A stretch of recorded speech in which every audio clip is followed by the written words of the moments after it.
Okay, for the part 3 of this lab, we need to use simulation to solve the part 1 problem. So first, what's the part 1 problem? We can make a copy. So we already solved it using 3 approaches. So we also know the final answer. Okay.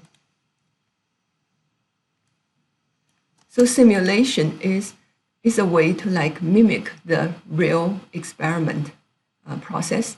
So in this case, we just simulate the process, like one student doing taking exam, and just by guessing the answer to each question. The exam has 10 multiple choice questions. So we can do this. See, we have 10 multiple choice questions first.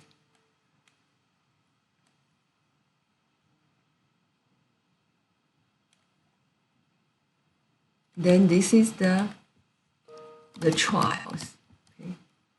This is trial number 1, just exam number 1.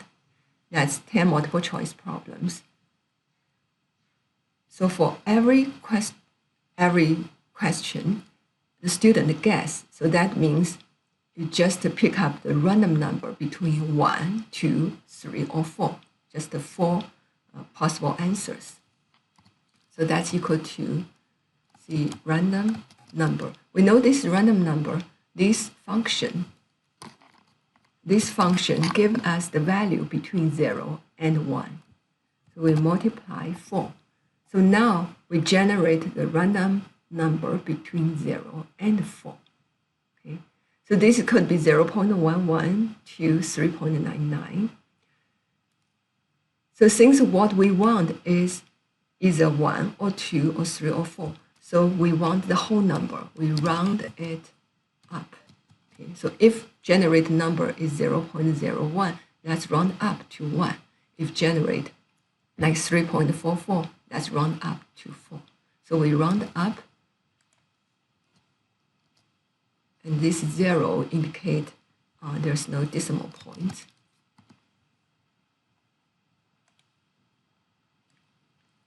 We just drag this, just copy the formula to each cell.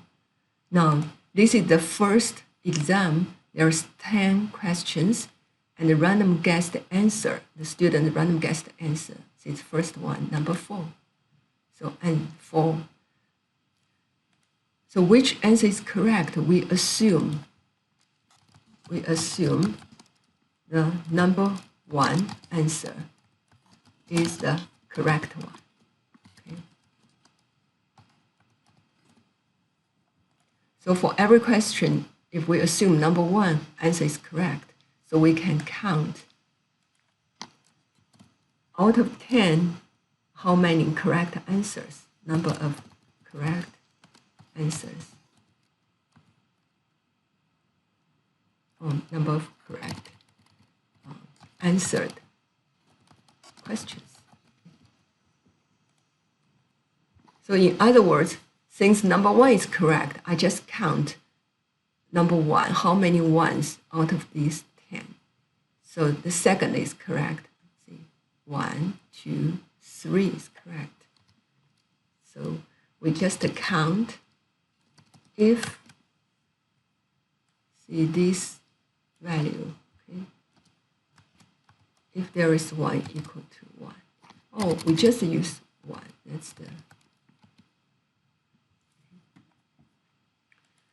So if put the quotation mark, that's just to treat 1 as a text. If not, treat 1 as a numerical value. So in this case, no problem. Both are fine. So you look at this, the first exam, only 2, 1. Okay, so that's guessed right on question number 2 and 3. So there we can see like a copy paste.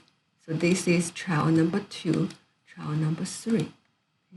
So you can see this time, see number 2 exam, 0 correct. and then 4 out of 10 is correct.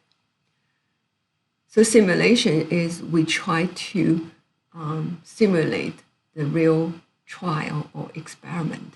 So we will conduct this experiment how many times? Say 1,000 times.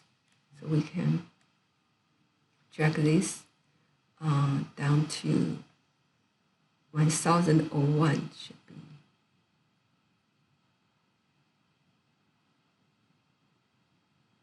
See, this is 1,000 times.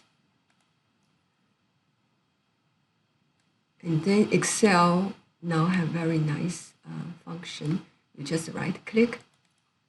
It's automatically autofill all the formulas, just copy the formulas.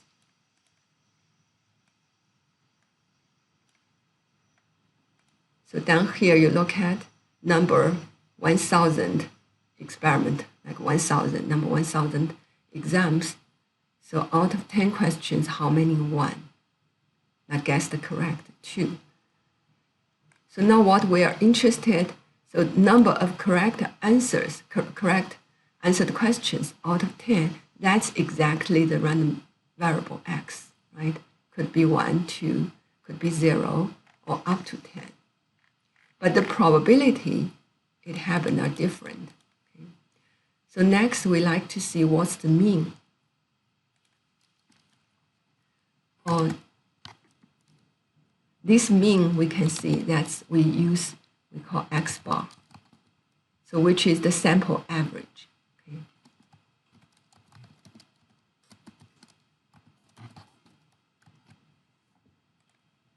So remember we calculate here the mean, that's the population mean. Okay. But here it's come from the sample.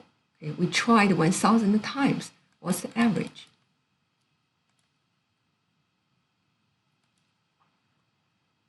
So the average, maybe it's easy just to see this average.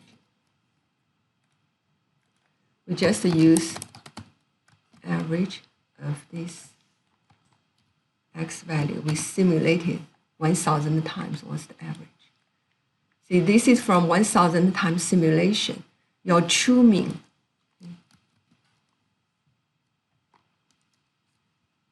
You see, the true population mean equal to 2.5, right? So the standard deviation. So we can calculate the sample standard deviation. Standard that S that indicates a sample. So sample standard deviation. We look at 1.34. So this is we call sigma. That's the population standard deviation. That's equal to this one,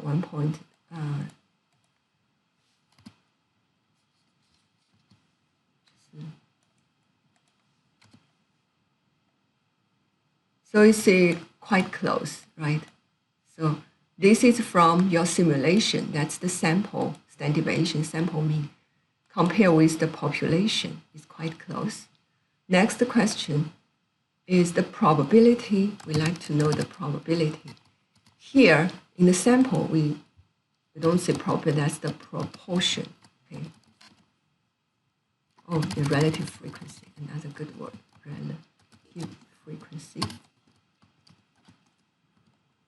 So relative frequency of x equal to 5. We got 5 correct. So relative frequency equal to, you need to count if how many equal to 5, right? How many equal to 5? And divided by 1,000. So that's the relative frequency. So here, the probability x equal to 5. That's equal to C. The value here. See, it's quite close, right? 0.055 is 0.058. So this is just a user simulation. You also can find out the probability. This is not exactly the population probability. This is like approximate, because every time if you try another 1,000 times, see, just totally try another 1,000 times. So like these random variables are different now. See the different set of random variable. This frequency, relative frequency are different. Okay, so every time you try,